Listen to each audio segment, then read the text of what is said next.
नमस्कार, मैं अंजलि मिश्रा। स्वागत है आप सभी का द न्यूज में। आपको बता दें कि प्रधानमंत्री नरेंद्र मोदी के तीसरे कार्यकाल की शुरुआत हो चुकी है।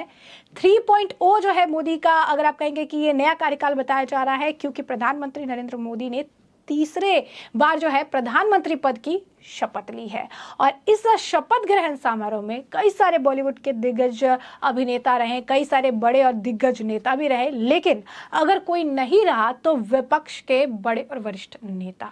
विपक्ष और इंडी गठबंधन के नेताओं में से वहां कोई नजर नहीं आया। एक व्यक्ति जो कि कांग्रेस का अध्यक्ष है मल्लिकार्जुन खड़गे, वो नजर तो आए, लेकिन उन्होंने मीडिया में बात साफ कर दी है, कहकर कि वो विपक्ष के नेता के तौर पर नहीं बल्कि एक राज्यसभा के सांसद के तौर पर वहां अपनी उपस्थिति दर्ज कराने जा रहे हैं। ऐसे में विपक्षी गठबंधन, इंडी गठबंधन का कोई भी नेता, कोई भी मंत्री, कोई भी अगर आप कहेंगे सांसद वहां पर इस ओथ सेरेमनी में जो है मौजूद नहीं था। जिसके बाद अब इस मामले पर लगातार रिएक्शंस आ रही हैं, चीजें कही जा रही है कि आखिर ये इतनी ज्यादा जो है नाराजगी क्यों है, क्योंकि जब प्रधानमंत्री पद की कोई शपथ ले रहा है तो वो पूरे देश का प्रधानमंत्री है। उस पद की गरिमा को रखते हुए एटलीस्ट विपक्ष को शपथ ग्रहण समारोह में शामिल होना चाहिए था, लेकिन विपक्ष ने अब राजनीतिक द्वेष की भावना के चलते यहाँ पर आने से ही इनकार कर दिया। ममता बनर्जी ने तो बाकायदा बयान भी दिया था और कहा था कि मैं नहीं जाऊंगी। विपक्ष के अन्य नेताओं ने भी यही चूज किया कि वो नहीं इस आप कह सकते हो सेरेमनी का हिस्सा बनेंगे। और मल्लिकार्जुन खड़गे जो हैं वो आए तो सही, लेकिन एक राज्यसभा सांसद के तौर पर। खड़गे का बयान भी सामने आया मीडिया से जब उन्होंने बातचीत की। क्या कुछ कह रहे थे खड़गे जी, जरा सुनिए। हम तो इस समारोह में इसलिए जा रहे हैं कि हमारी एक कॉन्स्टिट्यूशनल ड्यूटी होती है। मैं leader of the opposition in Rajya Sabha रहने के वजह से ये मेरा कर्तव्य है और दायित्व है कि स्टैट्यूटरी जो हमारी कॉन्स्टिट्यूशन कहती है उसके तहत हम उसको रेस्पेक्ट देके जाना है। इस हिसाब से मैं उसको अटेंड कर रहा हूँ। सर, कई पार्टियां नहीं जा रही हैं। उनका कहना है कि उनको इनवाइट नहीं किया गया है, उसमें क्या कहेंगे? देखो इस सरकार का बिहेवियर क्या है सबको मालूम है। पहले से ही वो अपोजिशन को ह्यूमिलेट करते आए हैं, लेकिन मैं राज्यसभा में लीडर ऑफ अपोजिशन रहने के नाते मुझे ये ड्यूटी करना पड़ता है, इसीलिए ये रिस्पॉन्सिबिलिटी मैं निभा रहा हूँ। जैसा कि आपने सुना, उन्होंने कहा कि मैं शपथ ग्रहण कार्यक्रम में संवैधानिक कर्तव्य के कारण जो है शामिल हुआ है। राज्यसभा में विपक्ष का नेता होने के नाते ये मेरा कर्तव्य है।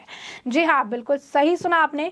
उन्होंने ये बात स्पष्ट कर दी कि यहाँ पे आने के पीछे जो है राज्यसभा सांसद की जो है इनकी जिम्मेदारियां हैं, जिसके वजह से इन्हें यहाँ पर आना पड़ा है और यहाँ पर जो है वो इसी वजह से पहुंचे हुए हैं। उनसे जब पूछा गया कि मोदी को बधाई देंगे तो उन्होंने कहा अगर मैं उनसे मिलूंगा तो देखूंगा, मतलब उनसे मुलाकात हुई तो देखूंगा, नहीं मिला तो फिर तो कोई बात ही नहीं है। तो ये जो है इनका आप कहेंगे बात करने का तरीका और ये इनके चीज़ों को व्यक्त करने का जो है तरीका है, जहां पर साफ तौर पर जो नाराजगी है वो विपक्ष की तो देखने के लिए मिल रही है, बौखलाहट भी देखने के लिए मिल रही है कि तीसरी बार सरकार बन जाने के बाद इस कदर जो है इनके हिसाब किताब अगर आप देखेंगे चल रहे हैं, इस कदर जो है अब ये पूरी तरीके से ऐसे बॉयकॉट मूड में आ गई हैं कि प्रधानमंत्री पद की कोई शपथ ले रहा है और ऐसे में उस मौके पर भी, उस ओकेशन पर भी ये जाने से पूरी तरीके से अगर आप कहेंगे कि इनकार कर रहे हैं।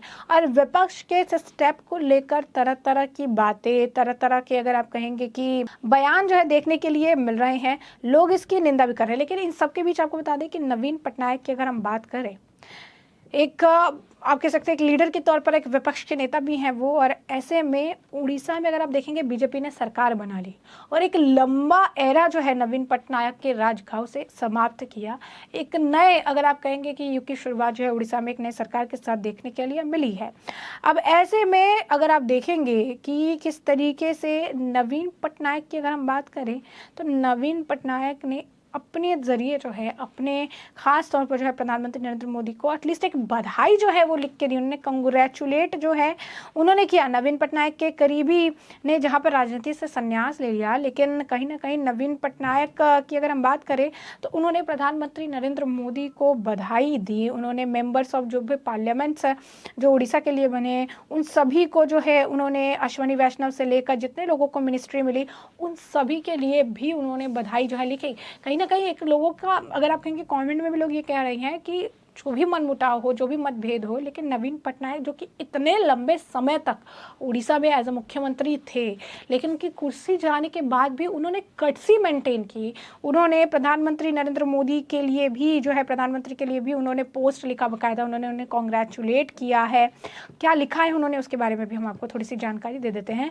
नवीन पटनायक जी लिखते हैं, श्री नरेंद्र मोदी जी को लगातार तीसरी बार प्रधानमंत्री के रूप में शपथ लेने पर बधाई। आपको सफल कार्यकाल की शुभकामनाएं और लोगों की आकांक्षाओं को पूरा करने में आपकी टीम को शुभकामनाएं। आपके नेतृत्व में हमारा प्रिय देश विकास की नई ऊंचाइयों को छुए, यही कामना है। तो अगर आप देखेंगे तो बहुत ही स्वीट तरीके से जो है उन्होंने लिखा अपने तरह से। लेकिन यही जो कॉन्ग्रेचुलेट का जो पोस्ट, जो बधाई देने का पोस्ट है, ये आपको राहुल गांधी पे दिखी ना अन्य किसी नेताओं द्वारा जो है देखने के लिए मिलेगी। अब ऐसे में एक पत्रकार है, उन्होंने भी इस मामले को अपनी तरफ से लिखा है। अखिलेश शर्मा है, एनडीटीवी पत्रकार है, लिखते हैं कि भारत के राजनीतिक शिष्टाचार का आखिर क्या हुआ। उन्होंने कहा कि राजनीतिक शिष्टाचार तो एटलीस्ट मेंटेन करना चाहिए।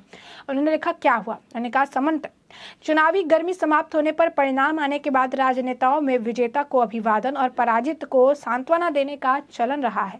नई सरकार के मुखिया को अपनी नई पारी के लिए शुभकामनाएं देना राजनीतिक शिष्टाचार है, लेकिन एक नए किस्म की राजनीतिक परंपरा देखने में आ रही है। चुनाव प्रचार की कड़वाहट और वेमंस अब दीर्घकालीन होता जा रहा है। कल नरेंद्र मोदी के शपथ ग्रहण समारोह में समूचे विपक्ष से केवल एक नेता उपस्थित थे, मल्लिकार्जुन खड़गे। वे भी बतौर कांग्रेस अध्यक्ष नहीं बल्कि राज्यसभा में विपक्ष के नेता के तौर पर मौजूद थे। किसी बड़े विपक्षी नेता ने प्रधानमंत्री को नई पारी के लिए कोई भी शुभकामनाएं नहीं दी। इसके उलट नवीन पटनायक राजनीतिक शिष्टाचार और संतक के पर्याय बने हुए हैं। जिस बीजेपी ने उन्हें 24 साल के शासन को समाप्त कर दिया, उसी बीजेपी को उन्होंने नई पारी की शुभकामनाएं जो है दी। केंद्र सरकार में उड़ीसा का प्रतिनिधित्व करने वाले मंत्रियों को भी जो है बधाई दी। उन्हें लिखा आगे, मतभेद हो लेकिन मनभेद नहीं होना चाहिए। तो अगर आप देखेंगे तो उनका भी कहना है कि राजनीतिक शिष्टाचार है, शिष्टाचार का उन्हें पालन करना चाहिए।